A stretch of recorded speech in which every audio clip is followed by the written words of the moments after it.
प्रकृति परा प्रकृति है। तो अब ये कैसे जाने कि इस समय जो हम समझ या सुन रहे हैं वो बुद्धि मेरी किस दिशा में है। और इस समय स्थिति ऐसी है कि डर भी लगता है, आगे का कुछ ज़्यादा समझ नहीं आ रहा है और बेचैनी रहती है। बुद्धि भी प्रकृति के ही अंतर्गत आती है, इससे बुद्धि की उपयोगिता कम थोड़ी ही हो गई। कृष्ण कह रहे हैं अपरा प्रकृति है, परा प्रकृति है। फिर आप चौंक जाते हैं जब वो इन्हीं दोनों प्रकृतियों में बुद्धि को भी, अहंकार को भी शामिल कर लेते हैं। क्योंकि आमतौर पे हमारा मानना ये होता है कि हम तो प्रकृति से कुछ आगे के हैं, अपने आप को पुरुष कहलाना चाहते हैं। कृष्ण झटका दे देते हैं। वो कहते हैं नहीं साहब, जैसे नदी, पेड़, पानी, जड़ चेतन सब जीव हैं, जैसे दुनिया में हर जगह भौतिक ही खेल चल रहा है, रसायनों की ही क्रिया प्रतिक्रिया मात्र है, उसी तरीके से बुद्धि भी है। ये तो आप सोच ही न लें कि बुद्धि चैतन्य है। बुद्धि भी जड़ पदार्थों का ही एक रूप है बस। अब ये बात अहंकार को बड़ी चोट देती है, क्योंकि आदमी अपनी बुद्धि के साथ बड़ा तादाद में रखता है।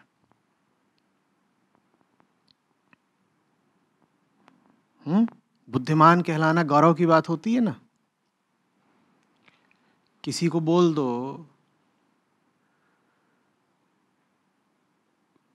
कि तुम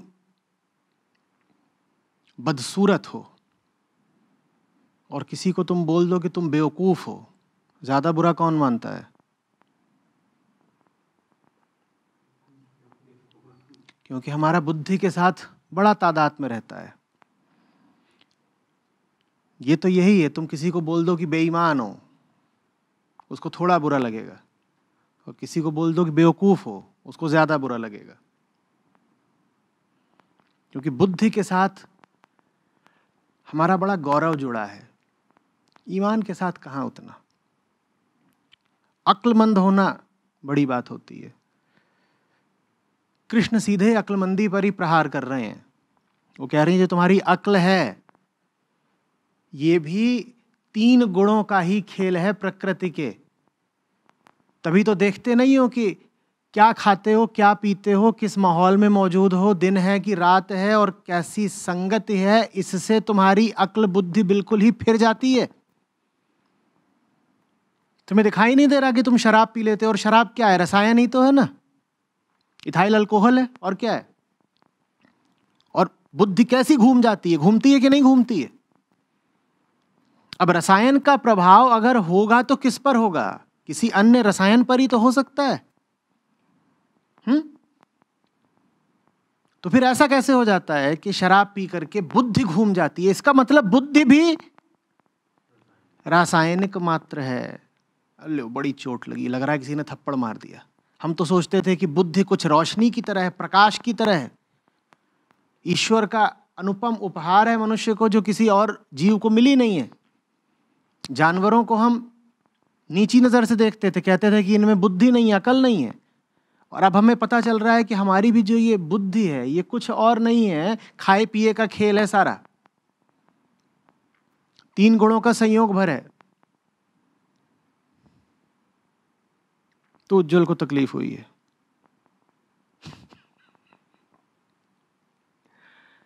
कह रहे अब क्या करें? बुद्धि को ही श्री कृष्ण ने धक्का मार दिया, अपमानित कर दिया। हम तो उसे सर पे चढ़ाए घूमते थे, बात बात में अकल लगाते थे। जहां देखो वहां अपनी होशियारी घुसेड़ देते थे।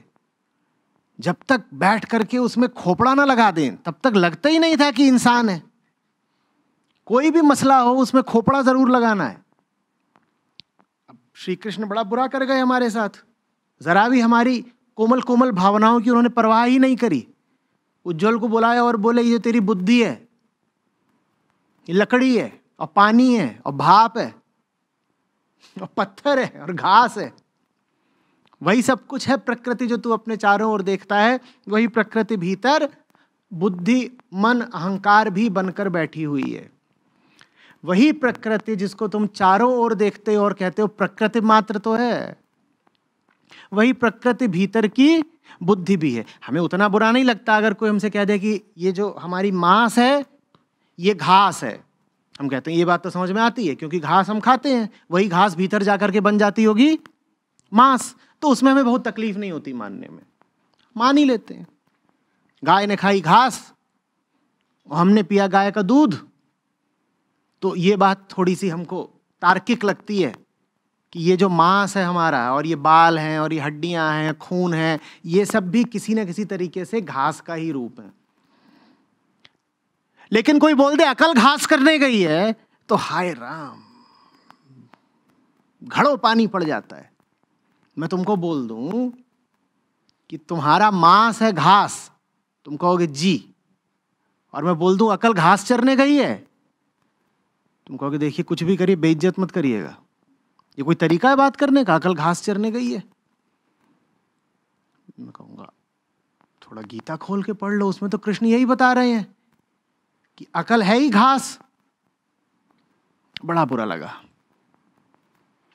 ये सब रामकृष्ण इन सब के साथ अगर बड़ी बड़ी उपमाएं न जुड़ी होती, बड़ा इनके साथ इतिहास न जुड़ा होता, बड़े हमारे संस्कार न इनसे जुड़े होते, तो हम इन्हें कब का खारिज कर देते। क्योंकि ये लोग बातें ही ऐसी करते हैं कि बड़ी चोट लगती है। जब तक इनकी मूरत पूज लो, जब तक इनके किस्से सुन लो, तब तक तो ये भले लगते हैं, बड़े मीठे लगते हैं, आहा हा क्या बात कही थी। फिर कृष्ण क्या बोले यशोदा मैया से, और सुन लिया कोई गायक है उसने आके गा दिया, यशोमती मैया से बोले नंदलाल, आहा हा बड़ा अच्छा लगा। श्री कृष्ण को छोटा सा लड्डू गोपाल बना लो, उसको अपने ऐसे छाती से चिपकाए चिपकाए घूमो, उसको दूध पिला दो, बड़ा भरा लगा। कितने भले हैं कृष्ण। पर जहां गीता खोलते हो पट से चांटा पड़ता है कि ये क्या हो गया। अभी तक तो बड़े भले थे, गोपियों के साथ नाच रहे थे और ग्वालों के साथ गैया चराने गए थे, मैया मैंने चराई गैया, बिल्कुल अपने से लगते थे क्योंकि हम भी वही हैं, घास चराने वाले। लेकिन जैसे ही गीता खोलते हो और कृष्ण, दार्शनिक कृष्ण से मिलते हो, कृष्ण द फिलोसोफर से मुलाकात होती है, अरे छुपने को जगह नहीं मिलती, भागते फिरते हो और लगता है अरे ये कौन सामने आ गया।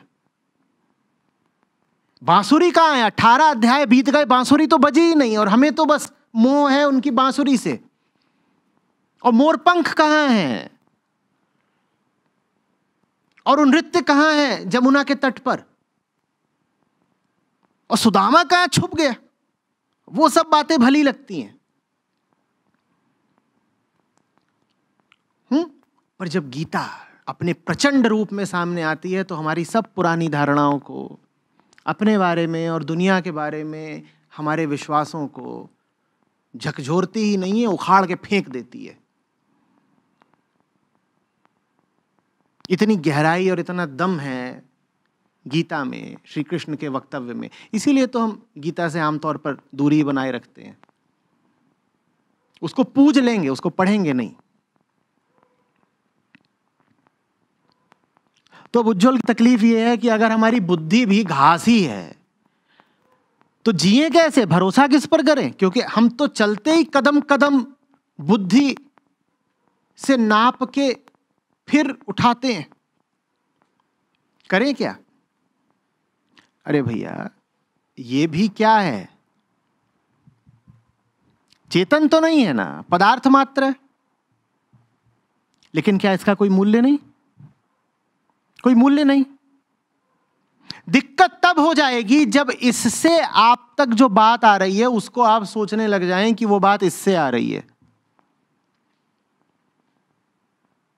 कुछ समझ में आ रहा है? इसका मूल्य है, इसके बिना आप तक मेरी बात नहीं पहुंचेगी।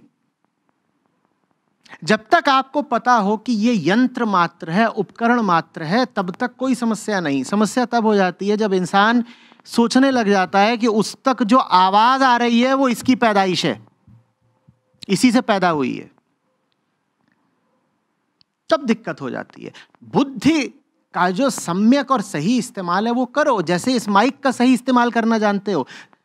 सही इस्तेमाल जानने का मतलब होता है ये जानना कि कहां पर जाकर के उसका इस्तेमाल खत्म हो जाता है, उसके आगे उसकी कोई उपयोगिता नहीं। जब तक मैं बैठा हूं इसकी उपयोगिता है, मैं नहीं तो इसकी कोई उपयोगिता? बोलिए। इसी तरह ये बुद्धि है। ऐसा नहीं कि अनुपयोगी है, ऐसा नहीं कि ये व्यर्थ है, पर इसका महत्व, इसकी उपयोगिता सिर्फ तभी तक है जब इसके पीछे वो बैठा हो। वो बैठा है, बुद्धि के माध्यम से वो बोल रहा है। बुद्धि माध्यम मात्र है, बात उसकी है, तो बुद्धि शुभ है। पर जिस दिन ऐसा हो गया कि बुद्धि ही बढ़ चढ़ के बैठ गई कुर्सी पे, कुर्सी पे कौन बैठा हुआ है? माइक बाबा। कुर्सी पे कौन बैठा हुआ है? कोई और नहीं है, माइक है, और माइक ही बज रहा है। उस दिन समझो कि महाअशुभ हो गया। हमारी जिंदगी ऐसी ही है। वो जिसको बोलना चाहिए उससे हमने दूरी बना ली है, और बोल कौन रहा है? ससुरा माइक। ये तो हमारी जिंदगी है, यही बजता रहता है, भन भन भन भन भन भन। सुना है ना, बहुत बार होता है। मैं हट भी जाऊं यहां से और यहां कुछ पंखा वगैरह तेज कर दो तो ये खूब बजेगा।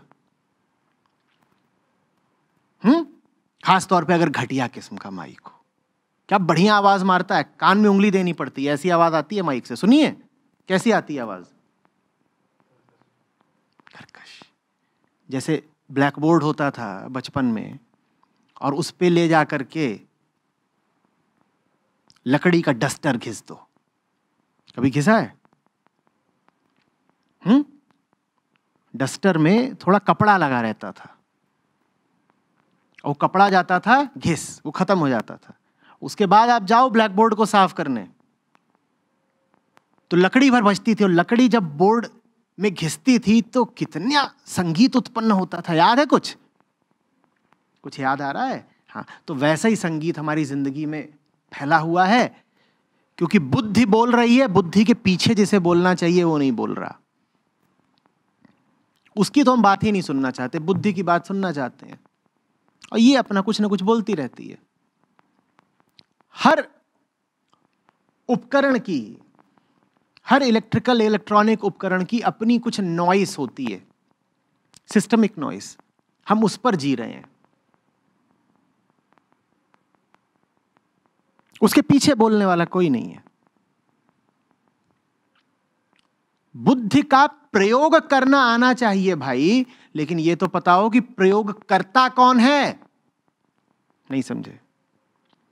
प्रयोग करने वाला कौन है ये तो बताओ। बुद्धि तो माइक है, उसमें जो ही बोल देगा उसी की आवाज को वो गुंजित कर देगी। थोड़ा सा ज्यादा विकसित माइक समझ लो, ऐसा भी हो सकता है कि जिसमें तुम बोलो हिंदी में और उसके भीतर एक अनुवादक बैठा हुआ है, तो स्पीकर में सुनाई दे अंग्रेजी में। जानते हो ना, ऐसे आते हैं उपकरण। तुम उनमें एक भाषा में बोलो, वो 10 भाषा में खुद ही अनुवाद करके सबको सुना देंगे। तो बुद्धि ये सब कर लेती है। काफी विकसित किस्म का उपकरण है बुद्धि। उसमें एक बात बोलो, उसमें वो 10 बातें जोड़ देगी, ये कर देगी, वो कर देगी, अलंकरण कर देगी, भाव विन्यास, वाक्य विन्यास कर देगी, बहुत कुछ कर देगी। लेकिन जो मूल बात है वो कभी बुद्धि की नहीं होगी। मूल बात तो बोलने वाले की ही होगी। वो बोलने वाला कौन है? बुद्धि का इस्तेमाल करने वाला कौन है ये बताओ ना। या तुमने ये इजाजत दे दी है बुद्धि को कि वो स्वयंभू हो जाए, खुद ही राजा हो जाए, माइक अपनी बात बोल रहा है, तस्मै श्री गुरुवे नमः, यही हो गया गुरु।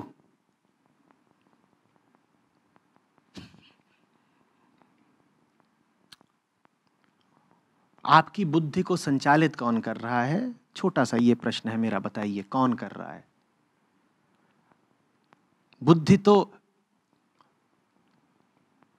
रिक्शा है कि चाकू है कि टोपी है? किसके सर पे है टोपी, ये तो बताओ।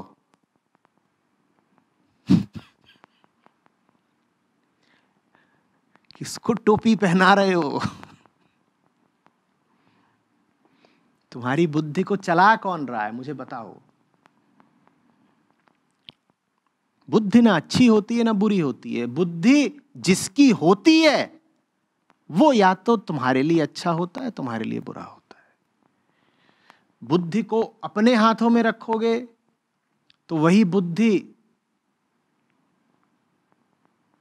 प्रलय लेके आ जाएगी, जैसा आजकल हो रहा है। ऊपर तो अब कोई बचा नहीं, उसको तो साफ कर दिया। इंसान खुद ही ऊपर वाला है, तो अपनी बुद्धि को वही चला रहा है। तो अब दुनिया का हाल क्या है वो भी देख रहे हो। और बुद्धि तुम्हारी किसी और की अनुगामी नहीं रहेगी। किसी और की माने पड़ोस के गुल्लू चाचा की नहीं, कि कहा कि आचार्य जी ने तो बोला था कि बुद्धि किसी और की अनुगामी नहीं होनी चाहिए। तो हमने अपनी बुद्धि सौंप दी है अपनी कट्टों को, वो उसी के पीछे पीछे चलती है। अब बुद्धि किसी और की अनुगामी नहीं होनी चाहिए, माने किसी ऐसे की जो तुम्हारे तल का बिल्कुल ना हो, जमीन का ना हो। बुद्धि आसमान के पीछे पीछे चले। बुद्धि आसमान के पीछे पीछे चलेगी तो तुम्हें भी आसमानों जैसी ऊंचाई दे देगी।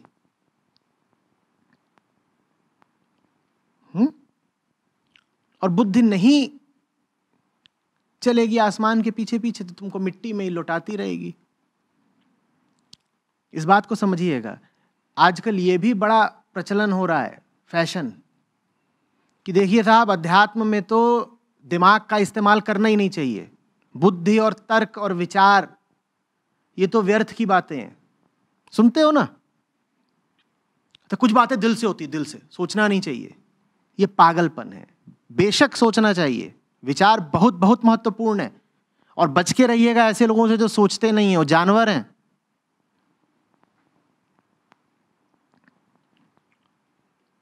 प्रश्न ये है कि तुम्हारी सोच के केंद्र पर कौन बैठा है, और कौन बैठा है तुम्हारी सोच के केंद्र पर। यह मैं ऐसे ही कोई आसमानी जुमला नहीं उछाल रहा हूं। साफ साफ तुम जान सकते हो, पता कर सकते हो प्रयोग करके कि तुम्हारे चिंतन के केंद्र पर कौन बैठा हुआ है। पूछो कैसे, पूछो। देख लो कि तुम्हारा चिंतन पहुंचना किस तक चाहता है। जिस तक तुम्हारा चिंतन पहुंचना चाहता है उसी से तुम्हारा चिंतन शुरू हुआ है। उदाहरण के लिए, अगर तुम सोचते ही यही हो कि क्या तरीका निकालूं कि शांति बनी रहे, क्या तरीका निकालूं कि शांति बनी रहे, शांति मिल जाए, तो साफ समझ लो कि तुम्हारे चिंतन को अनुप्रेरित भी कर रही है शांति। जहां से आएगा उसी तक वापस जाने के लिए आतुर रहेगा। समझ में आ रही है बात? और अगर तुम्हारा चिंतन यह है कि कैसे थोड़ा और माल बना लिया जाए, कैसे फलानी जमीन पे कब्जा कर लिया जाए, कैसे किसी को प्रभावित कर दें, कैसे किसी को ले भागें, तो समझ लो कि तुम जिसको ले भागने की योजना बना रहे हो उस योजना का आरंभ भी उसी से हुआ है। जहां तुम्हारे चिंतन का अंत हो रहा है, तुम्हारे चिंतन का आरंभ भी वहीं से हो रहा है। ये सिद्धांत समझ में कुछ आ रहा है? अब मान लो तुम्हारा सारा चिंतन इसी बात पर केंद्रित रहता है कि कैसे मैं अपने बीवी बच्चों को खुश रख सकूं। ठीक, बहुत साधारण सी चीज होता है ना। तो समझ लो कि ये चिंतन भी तुम्हारा फिर ऊपर वाले से नहीं आ रहा, घरवाली से ही आ रहा है। क्योंकि घरवाली से ही आ रहा है इसीलिए जा भी रहा है सिर्फ घरवाली तक। ऊपर वाले से आया होता तो जाता भी लौट करके ऊपर वाले तक। पर चूंकि तुम्हारा सारा चिंतन आ ही रहा है घरवाली से, उसी का प्रभाव है तुम्हारे दिमाग पे कि तुम्हारी सारी सोच अब उसी के इर्द गिर्द घूम रही है। आ ही रही है तुम्हारी सोच उससे, तो तुम्हारी सोच फिर जा भी रही है सिर्फ उसी तक। जहां से आएगी उसी को जाएगी। ये बात समझ में आ रही है? खूब ख्याल रखो कि बुद्धि के केंद्र पर कौन बैठा है। और यह जानना बिल्कुल भी मुश्किल नहीं है कि हमने किसको बैठा लिया। बस ये देख लो कि बुद्धि बार बार किस लक्ष्य की चाह रख रही है। तुम जिस लक्ष्य की चाह रख रहे हो, समझ लो तुमने उसी को अपना भगवान बना लिया है। और भगवान क्या होता है? जिसको चाहो सोई भगवान हो गया तुम्हारा। बात बहुत सीधी है ना, कोई इसमें पेच नहीं। तुम जिसी को बिल्कुल दिलो जान से टूट के चाहने लग गए, वही तो ईश्वर हो गया तुम्हारा। तो उसी तक पहुंचने की कोशिश करोगे क्योंकि चाह रहे हो उसको। जिसको चाह रहे हो तुम, समझ लो उसी के प्रभाव में आकर के उसको चाह रहे हो तुम। मामला बिल्कुल गोल है।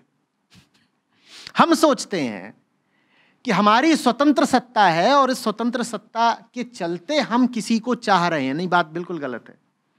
आप जब किसी के अधीन हो जाते हैं तो उसको चाहने लग जाते हैं। पहले अधीनता आती है, फिर चाहत आती है अधीनता से।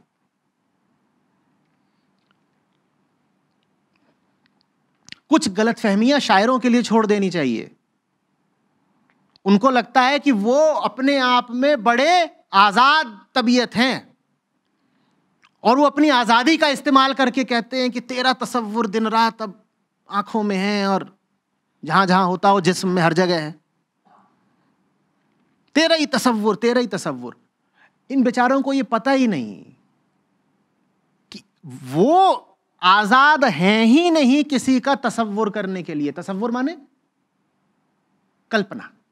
वो आजाद हैं ही नहीं किसी की कल्पना करने के लिए। आप जिसकी कल्पना कर रहे हो पहले ही आपको गुलाम बना चुका है, इसीलिए तो आप उसकी कल्पना कर रहे हो। अब गुलाम को हक क्या है अपने मुताबिक कल्पना करने का? उसकी तो कल्पना भी गुलामी में है। वो तो उसी की कल्पना करेगा जिसकी कल्पना करने के लिए उसको आदेश मिल गया है, बाध्य हो गया है, वही करेगा वो। कुछ समझ में आ रही है बात?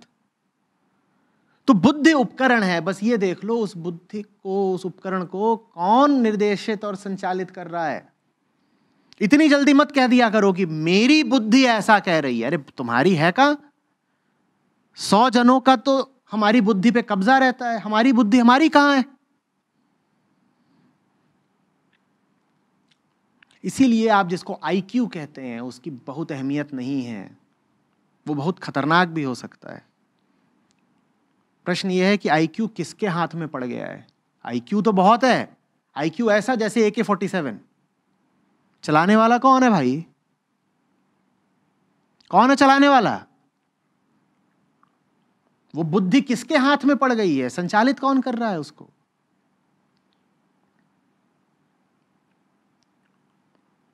इसीलिए जानने वालों ने हिंदुस्तान में कभी आपको ये आशीर्वाद नहीं दिया कि जाओ वत्स बुद्धिमान हो जाओ। उन्होंने आपको बुद्धि का नहीं, बोध का आशीर्वाद दिया।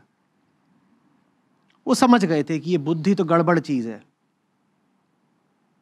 ये उतनी ही अच्छी है जितना अच्छा इसका प्रयोग करता है। प्रयोगकर्ता अच्छा है तो बुद्धि अच्छी है।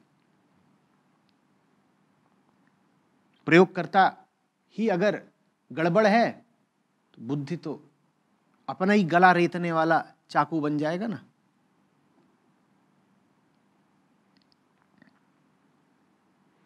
आ रही बात समझ में? बुद्धि का पूरा पूरा इस्तेमाल कीजिए। मुझे बड़ा अफसोस होता है जब मैं अध्यात्म को बुद्धिहीनों का अड्डा बनते देखता हूं। बड़ा लोगों को सुकून मिलता है सत्संग इत्यादि में जाकर के। वो कहते हैं वैसे और कहीं जाते तो दिमाग लगाना पड़ता और मुंह खोल के बताना भी पड़ता कि भैया बात क्या समझ में आई है। कुछ अपनी मौलिक बात भी रखनी होती। भजन कीर्तन सत्संग में बढ़िया रहता है, चुपचाप सुनते रहो, या फिर जो कहा जा रहा है या गाया जा रहा है उसको दोहराते रहो, ये बढ़िया है, ये सही है, यहां सम्मान बचा रहता है, यहां सब एक बराबर होते हैं। यहां कोई बड़े से बड़ा वैज्ञानिक भी आकर बैठ जाए तो उसको यही कहा जाएगा चुप हो जा और सुन, तो हम में और उसमें कोई अंतर नहीं रहा ना। चलो एक जगह तो ऐसी मिली जहां ऊंचे से ऊंचा आदमी भी हमारे ही तल पे आ गया। अध्यात्म बुद्धिहीनों का अड्डा नहीं होना चाहिए। अध्यात्म ऊंची से ऊंची बुद्धि के लोगों के लिए है, और ऊंची से ऊंची बुद्धि वो जिसके केंद्र पर बैठा हुआ है बोध। बुद्धि जब आगे बढ़ती है, आगे बढ़ती है, आगे बढ़ती है, जानते हैं उसे क्या पता चलता है? उसे अपनी सीमाएं पता चलती हैं। बुद्धिमान वो जो बुद्धि को ही समझता हो। बुद्धिमान वो नहीं जो बुद्धि के माध्यम से दुनिया को समझने लग जाए। बुद्धिमान वो नहीं जो बुद्धि के माध्यम से दुनिया का विश्लेषण करने लग जाए। बुद्धिमानी सबसे पहले इसमें है कि आप बुद्धि की ही पूरी प्रक्रिया को तो समझें कि बुद्धि चीज क्या है। बुद्धि के माध्यम से दुनिया को मत देखिए, सर्वप्रथम बुद्धि को ही देखिए कि ये बुद्धि क्या है। हम जिसको कहते हैं अपना चिंतन, अपनी विचारणा, अपने भाव, अपनी धारणा, उनमें हमारा है कितना?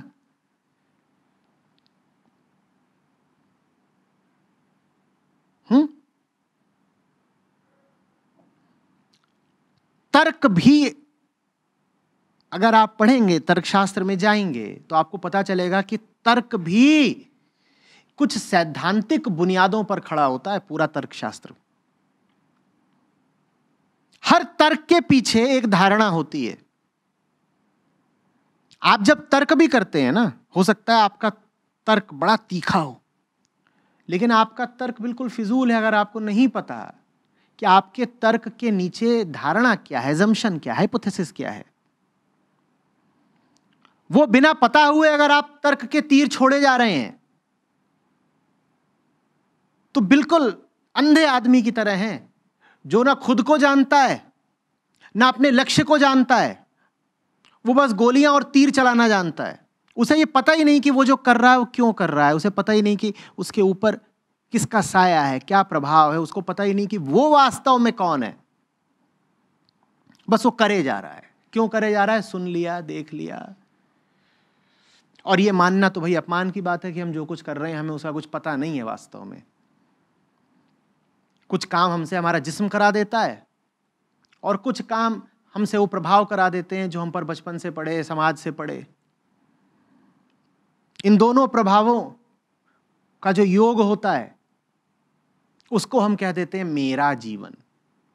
मेरा जीवन, मेरी बुद्धि, मेरे विचार, मेरी धारणाएं, इनके लिए जान दिए दे रहे हो। बुद्धि का पूरा पूरा इस्तेमाल करो, लेकिन बार बार देखो कि बुद्धि कहीं अहंकार की रक्षा के लिए तो नहीं चल रही। उदाहरण दूं, मान लो किसी से बहस हो गई। देखा है बहस करते वक्त दिमाग कितनी तेजी से चलने लगता है। जितना तेजी से मुंह चलता है उतनी तेजी से दिमाग चलता है, क्योंकि जल्दी ही उस पर अगला राउंड फायर करना है ना। ये देखा है कि नहीं देखा है? अब आपको पता है कि उसका तर्क आ रहा है, आपको पता है कि उसका तर्क पूरा हुआ और जवाब देने में अगर 5 सेकंड भी अतिरिक्त लगा दिए तो साबित हो जाएगा कि आप हारे। वो इंतजार ही इसी बात का कर रहा है कि तुम किसी तरीके से जरा सा चुप हो और कहे मैं जीता। तो तर्क में तो बहुत जरूरी होता है कि उसकी गोलियां खत्म हो उससे पहले आपकी गोलियां शुरू हो जाएं। जब बुद्धि इतनी तेजी से चल रही हो उसी समय उसे पकड़ लो, उससे पूछो इरादा क्या है। जो उसका इरादा है वही उसकी उत्पत्ति है। इस सिद्धांत को हम थोड़ी देर पहले भी कह चुके थे। जहां पहुंचने का इरादा है वहीं से तो चले हो। जिसको बचा रहे हो उसी से तो पैदा हुए हो। बुद्धि किसको बचा रही है बहस के दौरान? जब बहस में लगे हुए हो किसी से तो सारी अक्ल किसको बचाने के लिए तत्पर है? बताओ जल्दी। अहंकार को। तो समझ लो ये सारा जो अभी बुद्धि में मसाला आ रहा है वो आ भी अहंकार से ही रहा है। अहंकार से ही आ रहा है, इसीलिए अहंकार को ही तो बचाना चाहता है। उसी वक्त रुक जाओ। जिसको ठीक बहस के बीचों बीच ये बात समझ में आ गई वो बहस से उठ जाएगा। वो कहेगा ना, ये गलत हो रहा है, इसमें शिरकत करना अपने आप को गिराना है।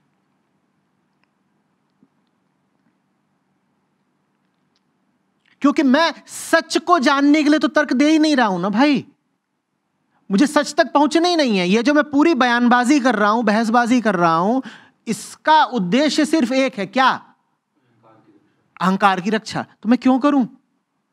इसका मतलब यह नहीं है कि साहब तर्क गलत है, इसका मतलब है कि आप तर्क का इस्तेमाल गलत लक्ष्य के लिए कर रहे हैं। तर्क बहुत अच्छी बात है।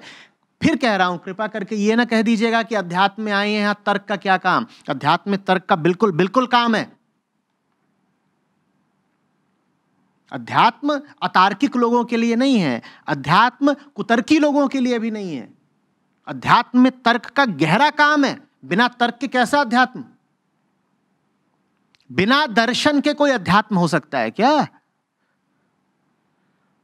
हिंदुस्तान ने तो जो पश्चिम में शब्द चलता था फिलॉसफी, उससे ज्यादा गहरा शब्द दिया, क्या? दर्शन। दर्शन के बिना कौन सा अध्यात्म? और तर्क के बिना कैसा दर्शन शास्त्र? बुद्धि प्रवीण होनी चाहिए, बुद्धि तेजी से चले, अकाट्य बुद्धि हो, रेजर शार्प। लेकिन वो बुद्धि अहंकार की रक्षा के लिए न चले। बहस करो, बात करो, लेकिन लगातार अपने आप से पूछते रहो, ये जो मैं कर रहा हूं, कहीं अपने पुराने ढर्रों को, अपने पुराने व्यक्तित्व को, अपनी पुरानी मान्यताओं को बचाने के लिए तो नहीं कर रहा। सच तक पहुंचने के लिए अगर तुम तर्क में उलझ रहे हो, बहस कर रहे हो, तो स्वागत है, खूब करो। लेकिन सच जानने के लिए करो। सच जानने का उत्सुक हूं, भले ही उस सच को जान करके मुझे चोट लगती हो, लेकिन सच तो जानना है। भले ही वो सच ऐसा हो कि जान लिया तो मुझे तार तार कर दे, लेकिन सच जानना। उसके लिए फिर तर्क की अगर जरूरत है तो हम तर्क करेंगे साहब, खूब करेंगे, खुल के करेंगे, एक से एक सवाल उठाएंगे, किसी की बात मान ही नहीं लेंगे। और सामने चाहे कोई बैठा हो, हमारा बाप बैठा हो, गुरु बैठा हो, पीर बैठा हो, पैगंबर बैठा हो, सवाल तो करूंगा। अगर बाप हो आप मेरे और बच्चा हूं, तो आपके लिए तो एक खुशी की बात होनी चाहिए ना कि मैं सच की तरफ बढ़ रहा हूं। मुझे तर्क करने से रोकते क्यों हो? हाँ, मुझे रोको अगर आपको यह दिखाई दे कि मैं तर्क सिर्फ अपने पूर्वाग्रहों की रक्षा के लिए कर रहा हूं, फिर मुझको बेशक रोक दो। लेकिन अगर आप अपने आप को मेरा गुरु बताते हो, तो आपको तो मुझे प्रेरित करना चाहिए कि पूछो और पूछो। और तुम्हें अगर किसी बात में झोल दिखाई दे, कहीं पर तुमको कोई उलझन, पेंच दिखाई दे, तो उस बारे में 10 बार सवाल करो, यूं ही मान मत लो।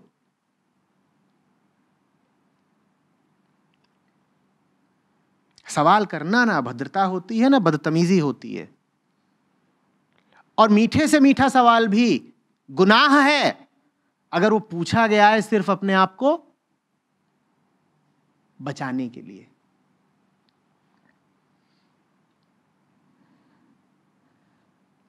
बात समझ में आ रही है?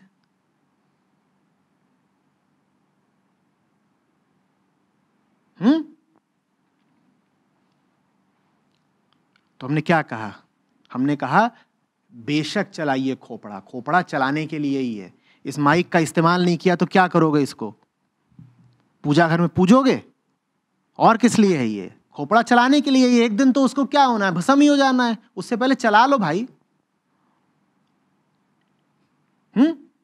साथ लेके जाओगे क्या कि ये मस्तिष्क है हमारा, हम लेके आए हैं मौत के बाद? चलाओ, खूब चलाओ उसको। बल्कि जितना चलाओगे, ये जो तुम्हारा हथियार है, तुम्हारा औजार है, ये उतना ज्यादा मंजेगा। अच्छी बात है, बुद्धि चलाओ। लेकिन क्या देखना है कि बुद्धि को चलाने वाला कौन है, माइक के पीछे कौन बैठा है। तो फिर हम कैसे पता करेंगे कि बुद्धि को चलाने वाला कौन है?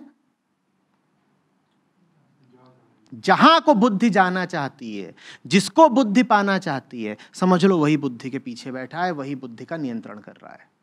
ठीक है बात? आगे बताइए। आचार्य जी प्रणाम। जैसे आपने बोला कि बुद्धि जहाँ से आ रही है वही वही उधर ही जा रही है, तो एक तो ऐसा लगता है कि वो मतलब एक सर्कुलर टाइप का चीज़ है, और दूसरा उसका लिमिटेशन पता चलता है कि लिमिटेशन है। तो उस टाइम में तो बुद्धि के ऊपर जो एक भरोसा या फिर जो आस्था होता है वो तो ख़त्म होने लगता है। तो इस पर थोड़ा सा। तो अच्छी बात है ना, इस पर क्यों भरोसा कर रहे हो?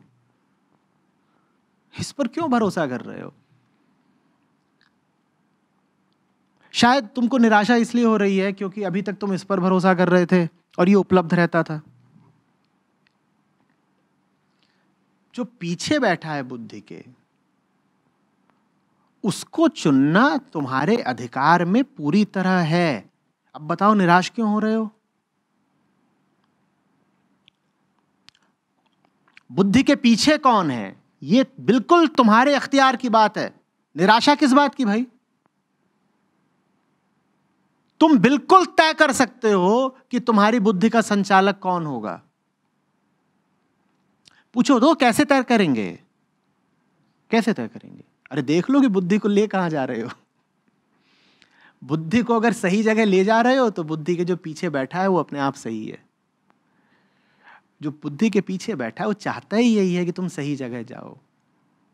अब पता कैसे चले आचार्य जी कि सही जगह जा रही है बुद्धि? हमें तो जहां जाते हैं वो जगह सही ही लगती है, पहुंच के पता चलता है कि ये तो 3-13 हो गया। अपनी तरफ से तो हम जो करते हैं सही सही ही करते हैं, राज तो बाद में खुलते हैं।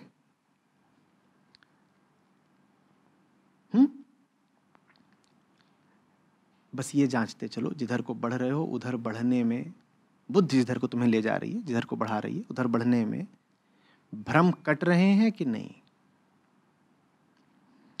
कुछ चीजें साफ साफ पहले की अपेक्षा समझ में आ रही हैं या नहीं। पहले से ज्यादा खुले दिल के हो पा रहे हो कि नहीं। दिल से द्वेष नफरत कम हो रहे हैं कि नहीं।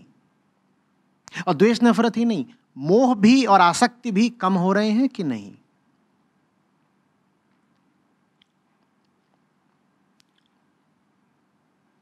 पूरी हस्ती में खुलापन आ जाता है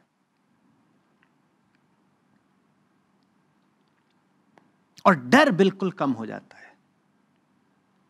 तुम सही दिशा में बढ़ रहे हो। शायद इसका इससे ज्यादा स्पष्ट प्रमाण या लक्षण या इंडिकेटर और कुछ होता ही नहीं कि तुम्हारे मन से डर मिटना शुरू हो जाता है। एक मासूमियत आ जाती है हस्ती में। जानते हो ना, मासूमियत और डर साथ साथ नहीं चलते।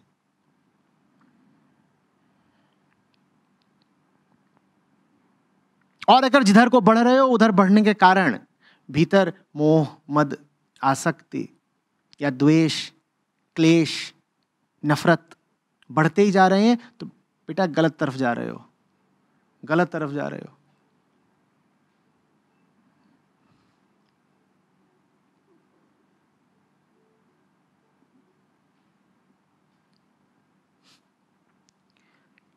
सारा अध्यात्म, अभी भी जो ये सारी बातचीत हो रही है, ये किसके लिए होती है? ये इसीलिए होती है ना कि जो कष्ट और बेचैनी हम आमतौर पर भुगत रहे होते हैं, जरा उसकी छानबीन करें कि जरूरी है भी या फालतू ही अपने आप को इतनी पीड़ा दे रहे हैं। अध्यात्म इसीलिए है ना हो कष्ट तो अध्यात्म की कोई जरूरत ही नहीं है। तो जिधर को बढ़ रहे हो उधर बढ़ने से अगर कष्ट कम हो रहा है तो सही जा रहे हो, बढ़ते जाओ बीड़ू। और जिधर को जा रहे हो उधर बढ़ने के कारण जीवन में जटिलताएं आ रही हैं, आंखों के जाले और सघन हो रहे हैं, तो थाम,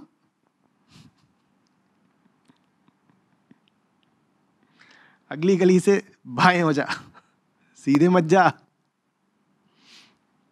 गलत जा रहा है।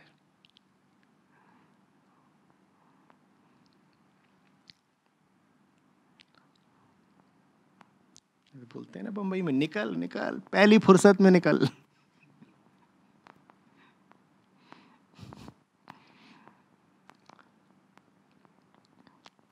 बहुत आसान है, बहुत आसान है। किधर को जा रहे हो, क्या काम कर रहे हो, किसकी संगत में हो, ये सब तुम्हारे लिए ठीक है या नहीं, ये जांचना बहुत आसान है। बस यही देख लिया करो, असर क्या पड़ रहा है तुम्हारे ऊपर, कैसे होते जा रहे हो।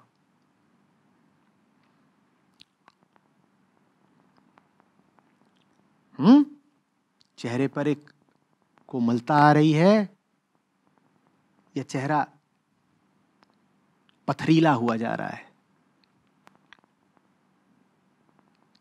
और कोमलता माने कमजोरी नहीं, कोमलता माने जीवन।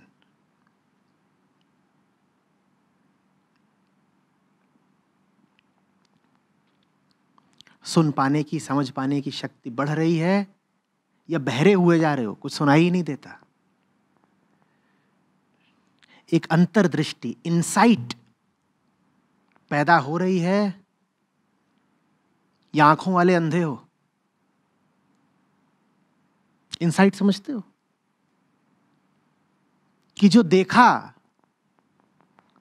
उसको गहराई तक देख लिया।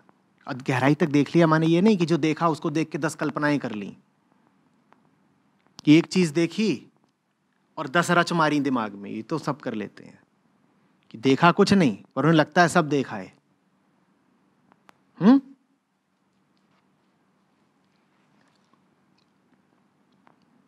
सही दिशा में जा रहे हो, इसका बड़ा द्योतक होती है इनसाइट, अंतर्दृष्टि। बहुत सारी चीजें साफ दिखाई देने लगती हैं, चीजों के अंतर संबंध प्रकट होने लग जाते हैं। जो चीजें पहले अलग अलग लगती थी, अब तुम्हें उनके इंटरलिंकेजेस दिखाई देने लग जाते हैं। तुम कहते हो अच्छा ये ऐसी बात है इसलिए ऐसी बात है, अच्छा समाज ऐसा है इसलिए अर्थव्यवस्था ऐसी है। अभी तक तुम समझ रहे थे कि अर्थव्यवस्था और समाज दो अलग अलग ही आयाम है। कुछ आई बात समझ में।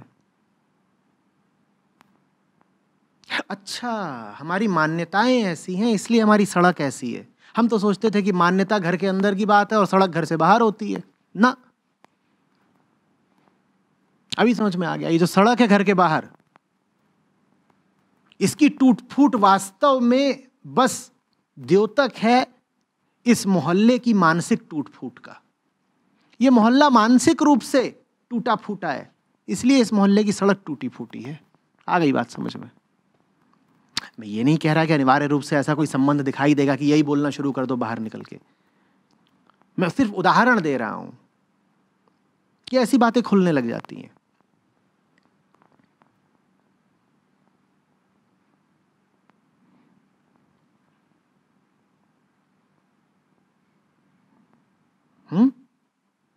ये सब हो रहा हो जीवन में तो तुम्हारी बुद्धि तुम्हें सही दिशा ले जा रही है। नहीं हो रहा जीवन में या इसका विपरीत हो रहा है तो सावधान हो जाओ।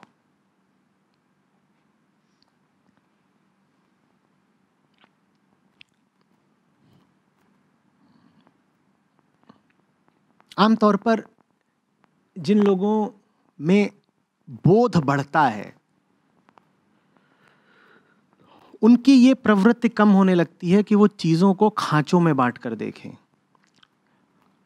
उनके लिए बाइनरी में ऑपरेट करना बड़ा मुश्किल हो जाता है, ये अच्छा ये बुरा,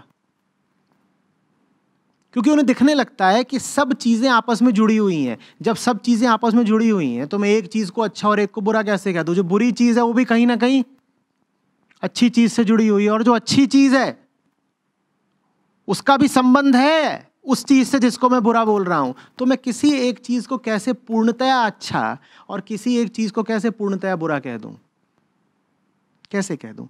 और जो आदमी आध्यात्मिक नहीं होता तुम उसमें ये बड़ी सघन प्रवृत्ति पाओगे कि वो कहेगा ये मेरा पड़ोसी कमीना है और मैं तो साधु आदमी हूं। उसमें बड़ी सघन मिलेगी प्रवृत्ति, बाइनरी। वो बगल में क्या है? 0 और यहां पर क्या है? 1। जो कुछ अच्छा अच्छा था वो इधर है और जो कुछ बुरा बुरा था वो मेरे पड़ोसी में है। जिस आदमी का बोध गहराएगा वो कहेगा कैसे कह दूं, बहुत कुछ तेरा है जो मुझ में है और बहुत कुछ मेरा है जो तुझ में है। मैं ये नहीं कह रहा कि मैं और तू बिल्कुल एक ही हैं, मैं ये नहीं कह रहा कि मैं और तू बिल्कुल बराबर हैं, लेकिन साझा तो बहुत कुछ रखते ही हैं। और अस्तित्व में कुछ भी ऐसा नहीं है जो किसी भी दूसरी चीज से कुछ साझा न रखता हो। जानने वालों ने यही तो कहा कि ये सब कुछ है ही क्या, प्रकृति के 3 गुणों का संगम। 3 धाराएं हैं, कभी कोई धारा मोटी हो जाती है, कोई धारा विरल, और कभी कुछ कभी कुछ।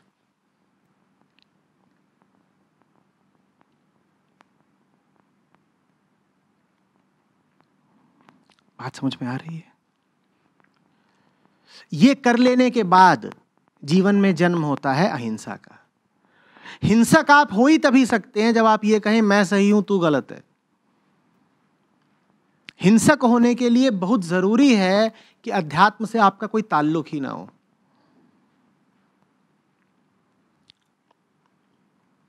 जो ही आपको दिखाई देने लगेगा कि जो गलत है उसका नाता सही से है, जो सही से उसका नाता गलत से है, तो क्या सही और क्या गलत, और जो वास्तव में सही है वो सही गलत की परिभाषा से पार का है, वो तो कहीं और का है।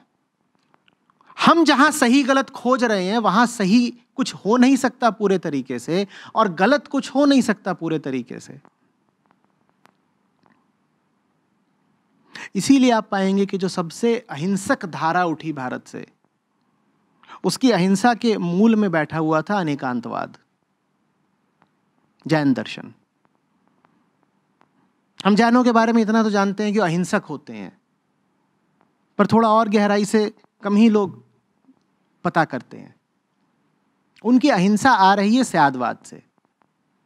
वो कहते हैं कि इस दुनिया में किसी भी चीज को लेकर के कैसे पूर्णतया निश्चित हुआ जा सकता है। यहां कुछ पूर्ण है ही नहीं। पूर्ण जहां कुछ होगा तो होगा, उसकी कोई बात ही नहीं करता जैन धर्म, उसको बिल्कुल नकारता है, कहता है पूर्ण हटाओ।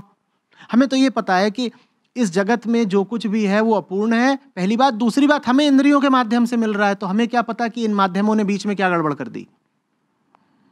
आपको इस दीवार का क्या पता अगर आपके पास आंख ना हो? और आपको कैसे पता कि आपकी आंखें जो बीच में बैठी हुई हैं मीडिएटर बन के गड़बड़ नहीं कर रही हैं? आपको क्या कुछ भी पता है डायरेक्टली? कहिए, या तो सुना है, या देखा है, या छुआ है, या चखा है, या सूंघा है। जो कुछ भी आपने करा है वो करने में बीच में कोई बैठा हुआ है, मध्यस्थ।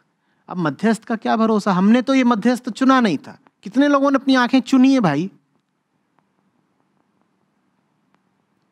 जो ही आपको अंतर्दृष्टि होती है त्यों ही आप अतिवादी होना बंद कर देते हैं। एक्सट्रीम्स में अब आप नहीं जी सकते। आप ये नहीं कह सकते कि अच्छा अच्छा इधर, मीठा मीठा इधर, और कड़वा कड़वा सब उधर। आप ये कर ही नहीं पाएंगे। जीवन में ये दृष्टि उतर रही हो तो जानिएगा कि आपका अध्यात्म गहरा रहा है। नहीं उतर रही हो, नफरत में, द्वेष में, घृणा में आपका बड़ा यकीन हो, तो जान लीजिएगा कि अध्यात्म से और दूर होते जा रहे हैं, सच से और दूर होते जा रहे हैं, और अपने जीवन को और ज्यादा अंधेरे में डुबोते जा रहे हैं।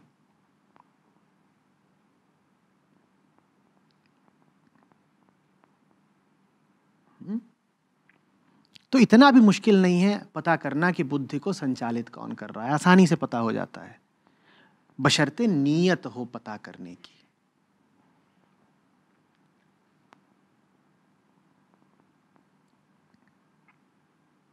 नीयत नहीं है तो फिर तो छोड़ो।